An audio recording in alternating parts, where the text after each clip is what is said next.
Hi everyone, welcome back to the house of commerce. अब हम लोग इम्पोर्टेंस ऑफ मैनेजमेंट की बात करते हैं कि क्या सिग्निफिकेंस है मैनेजमेंट का। तो जिसमें सबसे पहला पॉइंट है management helps in achieving group goals. Yes, ये हम बिल्कुल सही है कि एक मैनेजमेंट गोल ओरिएंटेड एक्टिविटी है, जैसा कि हमने फीचर्स में पढ़ा था। तो मैनेजर क्या करता है कि एक प्रॉपर डायरेक्शंस देता है और सारा एफर्ट्स लगाता है कि उसके जितने भी सबऑर्डिनेट है उसके डायरेक्शन को मतलब कि फॉलो करें। इसलिए हम कह सकते हैं कि मैनेजमेंट गोल्स को अचीव करने में मदद करता है। दूसरा क्या है, इंक्रीजेस इफिशिएंसी। यहाँ पे क्या होता है कि वेस्टेज को कम किया जाता है, काम ज़्यादा किया जाता है। तो यहाँ पे ऑप्टिमम यूटिलाइजेशंस होता है रिसोर्सेज का, whether it is man, money, material. इन सभी चीज़ों का प्रॉपर अगर यूटिलाइजेशन हो रहा है तो वेस्टेज कम होगा, जिसके वजह से क्या होगी, इफिशिएंसी बढ़ जाएगी। ये ये किसकी वजह से हुआ, मैनेजमेंट की वजह से। Next, management creates dynamic organisation. हमें पता है कि हमारा इन्वायरमेंट क्या है, डायनेमिक इन नेचर है, मतलब कि कुछ भी रिसिस्ट चेंज होते रहता है यहाँ पे। तो हमारे एम्प्लॉय या सबऑर्डिनेट क्या करेंगे, वो जो चेंजेस ऑर्गेनाइजेशन में होगा उससे रेसिस्ट करेंगे, ना करेंगे। तो मैनेजर क्या करता है, उसको अडप्ट कर, जो चेंजेस हुआ है उसको कैसे अडप्ट करना है उसको वो बताता है, उसके पॉजिटिव पॉइंट ऑफ व्यू बताता है कि अगर आप इस चीज़ को अडप्ट करोगे तो ये चीज़ें आपको बेटर लगेगी पहले वाले चीज़ों से।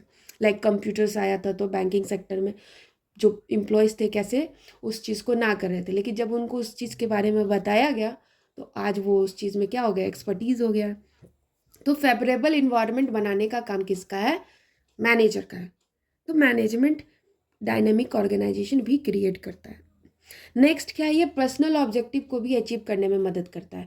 क्योंकि जो भी पर्सनल है ना, एम्प्लॉयज़ जो भी काम कर रहे हैं आपके संस्था में, ऑर्गेनाइजेशन में, वो चाहते हैं कि उनको बेटर रेम्यूनरेशन मिले, मतलब उनको बेटर वेजेस मिले या सैलरी मिले, तो सैलरी शेयर इन प्रॉफिट मिले।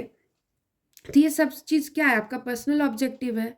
तो मैनेजमेंट क्या चाहता है कि उसके पर्सनल ऑब्जेक्टिव को भी हम लोग क्या करें, अचीव करें। क्योंकि अगर पर्सनल एम्प्लॉय खुश हो रहेंगे तभी जा कर के आपका संस्था भी अच्छा से वर्क करेगा और आपका लास्ट टारगेट भी अचीव होगा।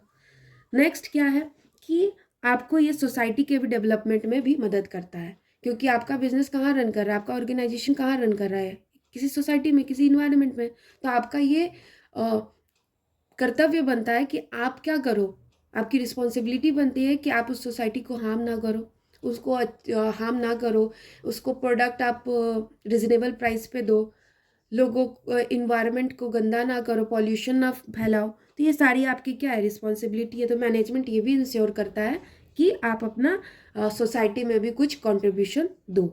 तो ओवरऑल ये सारी चीज़ें आपको पॉइंट्स थे मैनेजमेंट के इम्पोर्टेंस का, जिसको हम अगर की टर्म्स में याद कर ले कुछ कुछ, like group achieving goals, increasing efficiency, reduce cost क्योंकि वेस्टेज कम हो रहा है, सोसाइटी में development, personal objective, dynamic environment. तो मैंने पिछले वीडियो में आपको कुछ की टर्म्स बताया था।